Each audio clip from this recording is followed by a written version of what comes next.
नव्यानं सत्तेवर आलेल्या काँग्रेस सरकारने तेलंगणामध्ये तेथील शेतकऱ्यांची 34,000 कोटीची कर्जमाफी केली आहे। महाराष्ट्रात सुद्धा शेतकरी संपाच्या पार्श्वभूमीवर एकदा आणि नंतर महाविकास आघाडीचं सरकार आल्यानंतर एकदा अशी दोनदा शेतकरी कर्जमाफीच्या घोषणा झाल्या।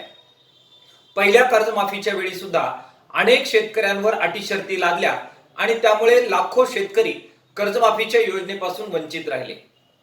दुसऱ्यांदा पुन्हा महाविकास आघाडीच्या सरकारने कर्जमाफीची घोषणा केली, त्यात सुद्धा ज्या अटी शर्ती लावल्या आणि ज्या प्रकारची अपुरी कर्जमाफीची अंमलबजावणी झाली, त्यामुळे अनेक शेतकरी पात्र असून सुद्धा कर्जमाफीपासून वंचित राहिलेले आहेत। नियमित कर्ज भरणाऱ्या शेतकऱ्यांना पहिल्या आणि दुसऱ्या कर्जमाफीच्या वेळी आम्ही प्रोत्साहन अनुदान देऊ असं जाहीर करण्यात आलेलं होतं। मात्र अद्यापही केवळ याद्या बनल्यात, नियमित कर्जदार शेतकऱ्यांना प्रोत्साहन अनुदान अजूनही देण्यात आलेलं नाही। आता शेतकऱ्यांच्या असंतोषाचा सामना महाराष्ट्राच्या सरकारला करावा लागतोय। निवडणुकीमध्ये त्याचं प्रतिबिंब उमटलंय आणि त्यामुळे आम्ही सुद्धा आता कर्जमाफीचा विचार करतोय। अशा प्रकारे सत्ताधारी पक्षाकडून ऑफ द रेकॉर्ड सांगितलं जातंय आणि त्या प्रकारच्या हालचाली करण्याची प्रक्रिया सुद्धा त्यांनी सुरू केल्याचं समजतंय।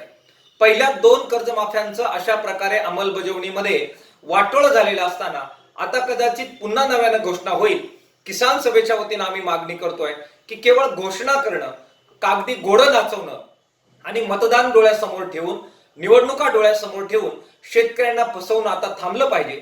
पहिल्या दोन कर्जमाफ्यांचे गोंधळ निस्तरले पाहिजे। त्यात जे पात्र झालेले आहेत त्यांना पहिल्यांदा प्राधान्यानं कर्जमाफीचा लाभ देणं, जे अपात्र झाले त्यांच्या चुकीच्या अटी शर्ती बाद करून त्यांना नव्यानं लाभ देणं आणि एकंदरीतच ज्या महाराष्ट्रामध्ये सर्वाधिक आत्महत्या होत आहेत त्या महाराष्ट्रामध्ये कर्जबाजारी शेतकरी कर्जातून बाहेर कसा निघेल यासाठी एक चांगली कर्जमाफीची योजना आणणं हे पावलं टाकण्याची आवश्यकता आहे। सरकारने ती टाकावी अशा प्रकारची मागणी किसान सभेच्या वतीनं आम्ही करतो आहोत।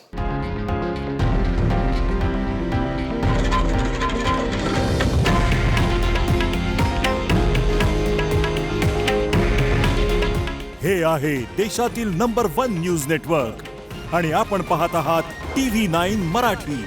काळजी तुमची, हित महाराष्ट्राचं।